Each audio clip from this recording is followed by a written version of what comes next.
राधे राधे दोस्तों, आज का वीडियो है हमारा ये कार्तिक मास का महीना चल रहा था। इसमें हमें उद्यापन कैसे करना है, चतुर्मास का उद्यापन कैसे करना है, क्योंकि कार्तिक के महीने में चतुर्मास भी समाप्त हो जाएगा। तो उनका उद्यापन कैसे करना है और घर में हमने जो पथवारी माता गाई हुई है उन्हें कब उठाना है, इस टॉपिक पर ही हमारी ये वीडियो है। तो चलिए स्टार्ट करते हैं।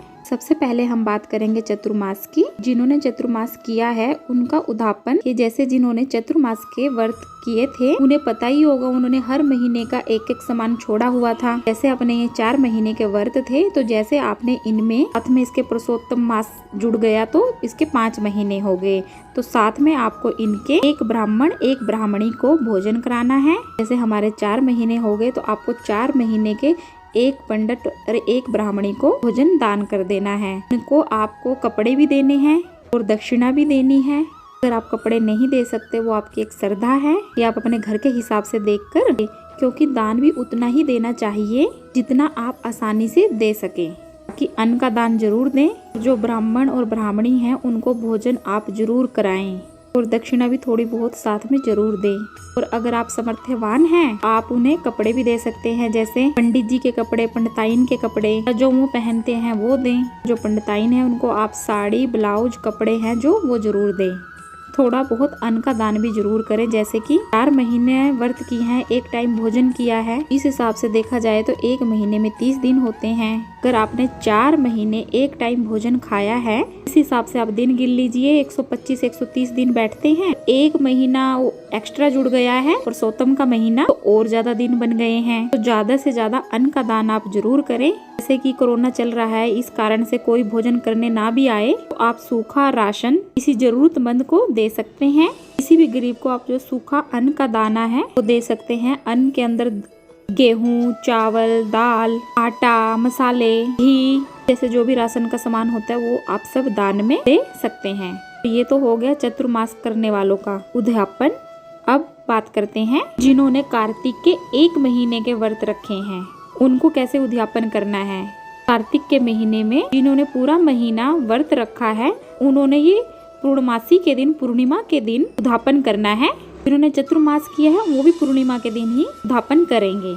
जिन्होंने कार्तिक के महीने एक टाइम भोजन किया है, गंगा स्नान किया है, वो भी पूर्णिमा के दिन ही उद्यापन करेंगे। तो वो जैसे सुबह जल्दी उठकर स्नान करें, अपनी पूजा पाठ करनी है। उसके बाद जो आपको अन्न है उसका दान देना है, भोजन बनाकर देना है। एक पंडित और एक पंडिताइन को भोजन करवाना है, उनको वस्त्र देने हैं, उनको दक्षिणा देनी है। और हो सके तो अगर 5 बर्तन आप उनको जरूर दान दें, क्योंकि जैसे हमने पूरा महीने जो भोजन किया वो थाली में तो किया है, तो आपको उसका दान देना भी बनता है। अगर आपने कार्तिक के महीने में कोई दाल छोड़ी है, तो कोई और सब्जी या चीज छोड़ी है, जैसे कोई दही छोड़ देता है, कोई चाय छोड़ देता है, भगवान जी को भोग लगाए सबसे पहले जो भी चीज आपने छोड़ी है, फिर उसका दान दे। ये उनका उद्यापन हो गया जिन्होंने कार्तिक मास में 1 महीने व्रत किए हैं। यानी कि अन्न का दान देना है, किसी जरूरतमंद को देना है।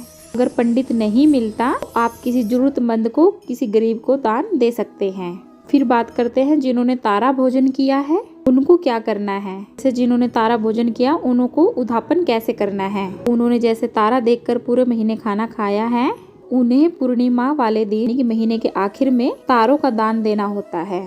चांदी के पतले पतले 30 तारे बनवाए जाते हैं, वो दान देते हैं। आप अपने सामर्थ्य के हिसाब से थोड़े कम भी बनवा सकते हैं ये तारे। वो भी नहीं बनवा सकते तो आपके पास कोई चांदी का सिक्का है तो वो भी दान में दे सकते हैं। चांदी का सिक्का भी नहीं है, सिक्के होते हैं ना जो 101 सिक्के, खुले सिक्के, वो आप दान दे दें। वो आपकी श्रद्धा है, 200 भी कर सकते हो, 500 भी कर सकते हो, जितनी आपकी श्रद्धा है आप उतना दे सकते हैं। ऐसे ही आपको भी पंडित पंडिताइन को कपड़े देने हैं। अगर आप कपड़े दे सकते हैं तो दे, वरना आप भोजन भी करा सकते हैं। अन्न का भोजन जरूर कराएं। उनको दक्षिणा दें। और हमने आपको बताया है चांदी के तारे दें या चांदी का सिक्का दें, नहीं तो आप पैसे ही देकर उन्हें विदा कर सकते हैं। तो ये तारा भोजन वालों का हो गया उद्यापन। बात करते हैं पंचभिक्षु का। जिन्होंने पंचभिक्षु के व्रत किए हैं उन्हें उद्यापन कैसे करना है। जैसे जिन्होंने पंचभिक्षु के व्रत किए हैं, जिन्होंने फलाहार किए हैं, उन्हें फलाहार ही दान में देना है पूर्णिमा के दिन। तो पूर्णिमा के दिन आप अपना भोजन करोगे वो आपको फलाहार ही करना है। अगर आप अन्न खाएंगे तो आपको प्रतिपदा के दिन यानी कि एकम तिथि को ठाकुर जी की बाजरे की खिचड़ी, कड़ी पापड़ और अचार का भोग लगाने के बाद ही आप उनका सेवन करना है।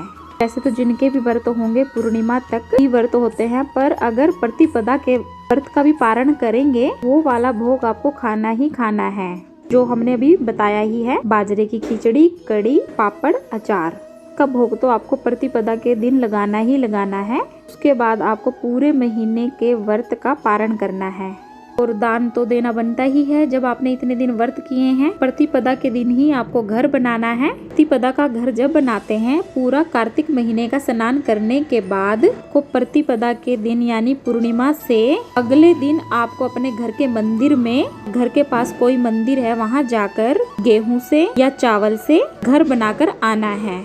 वो बनाना बहुत शुभ होता है। कहते हैं मंदिर के आगे जो घर बनाया जाता है, उनके अपना घर नहीं होता तो ठाकुर जी की कृपा से उनका घर जो है वो बहुत जल्दी बन जाता है। बात करते हैं पथवारी जी की, जिन्होंने पूरे महीने पथवारी जी की पूजा की है अपने घर में ही। वो कैसे उठाएं? तो आप पूजा पूर्णिमा के दिन करें। पूर्णिमा के दिन पूजा करने के बाद, जैसे ही आप रोज पूजा करते आए हैं, पूजा करने के बाद जैसे कि थोड़ी देर बाद, जैसे आपने 5 बजे पूजा कर ली या 4 बजे पूजा कर ली, उसके बाद आप अपने घर की पूजा करें मंदिर की। तो आपने देखना है कि मंदिर की पूजा आपने पहले कर ली है, पथवारी की पूजा आपने बाद में की है। पथवारी जी की पूजा करने के बाद थोड़ी देर बाद आपको वो पथवारी जी उठा देनी है।